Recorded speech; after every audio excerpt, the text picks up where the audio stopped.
कधीच नाही चुकणार तुमचे फेवरेट टीव्ही शोज झी5 सोबत, तेही एकदम फ्री। आईची माया कधी बी नाही बघितली मी, म्हणून म्हणलं की इथं येऊ, देवी आईची सेवा करू, बाची सेवा करू।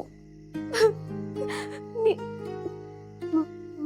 माझा जर का जीव गेला असता तर तर माझ्या बाचं काय झालं असतं,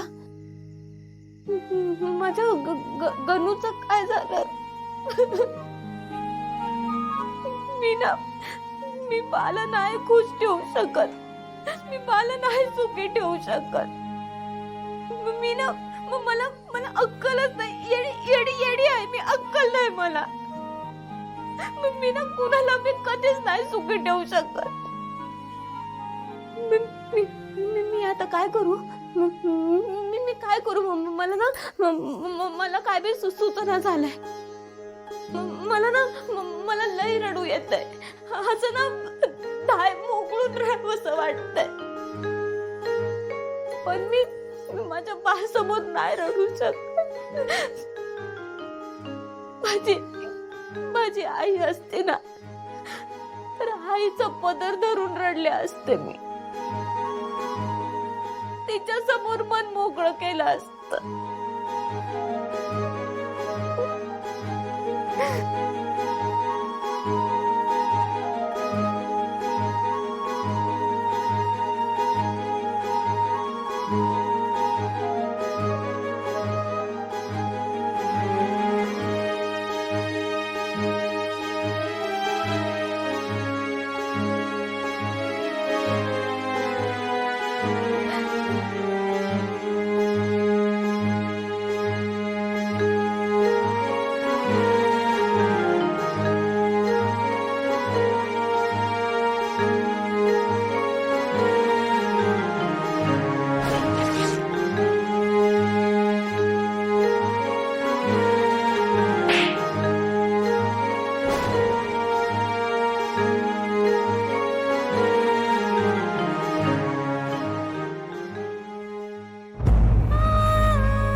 माफ कर सुमन, तू विश्वासानं तुझी पोर माझ्याकडे सोडून गेलीस, पर मी विश्वासघात केला तुझा। बाप म्हणून कमी पडलो मी।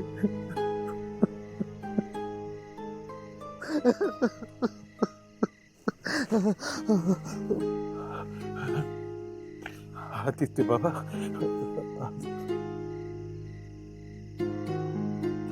आदित्य बाबा, मी ते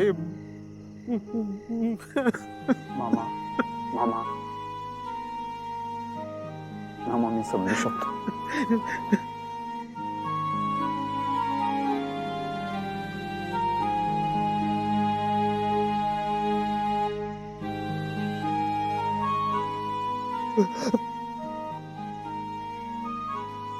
आदित्य बाबा, तुम्ही हरलेला बाप पहिल्यांदा बघितला असेल ना मामा? काचेच्या गोळ्याला जसं जपतात ना, तसं माझ्या पारूला मी जपलं, पण आज त्या काचेला तडा गेला हो, तडा तडा। मामा मामा मी तुमच्या भावना समजू शकतो, पण तुम्ही खूप चुकीचं उदाहरण देताय मामा। काचेला तडा गेला म्हणजे काचेचं आयुष्य संपत नसतं, दुर्दैवाने आपल्याकडे स्त्रीची आबरू, तिची इज्जत हिला काचेची उपमा देतात. तिला तडा गेला म्हणजे खूप मोठं काहीतरी नुकसान झालं आहे ना. पण मी या दृष्टिकोनातून बघतच नाही, या नजरेने मी बघतच नाही मामा. काचेच्या ऐवजी एखाद्या पानावर पडलेलं दवाचं थेंब म्हणेन मी. कुणी त्या पानाला हात लावला तर ते पाण्याचं थेंब फार त्या पानावरून सरकेल,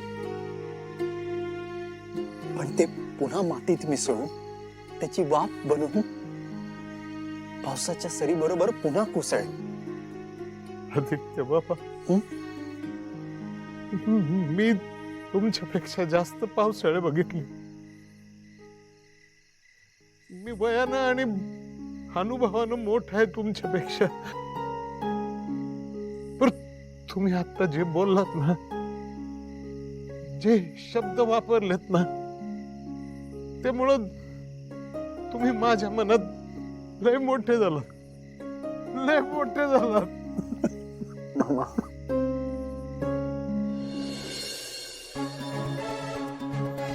आईला एवढं काय महत्वाचं बोलायचंय? मोहनला येऊ दे. आला.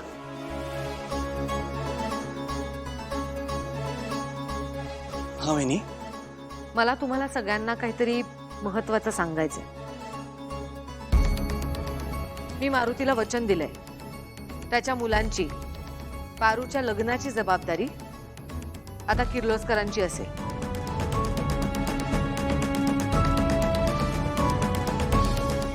ऋतूचा साखरपुडा झाला की आधी पारूचं लग्न हे काम, आणि तेही जबाबदारीनं आणि किर्लोस्करांच्या इब्रतीत. हो आई. वा, सगळ्या गोष्टी मार्गी लागतात तर. बर, कोणी नोटीस केलंय की नाही माहित नाही, पण प्रीतम बराच ऍक्टिव्ह झालाय बरं का. म्हणजे इव्हेंटची बऱ्यापैकी सगळी कामं त्यानं केली आहेत.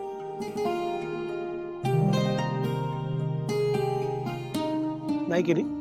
हो केली, पण अचानक. आणि तेही जबाबदारीनं. अगदी झपाटल्यासारखं काम करतोय. गुड. थँक्यू.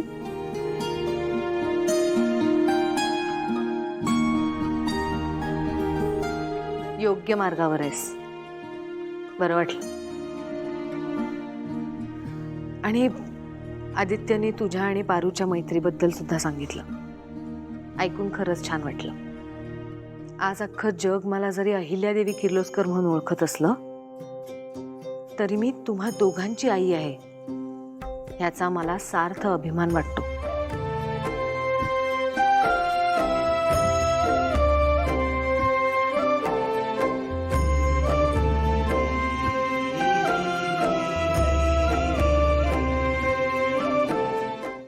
झी5 ॲप डाउनलोड करा आणि पहा सर्व एपिसोड्स एकदम फ्री.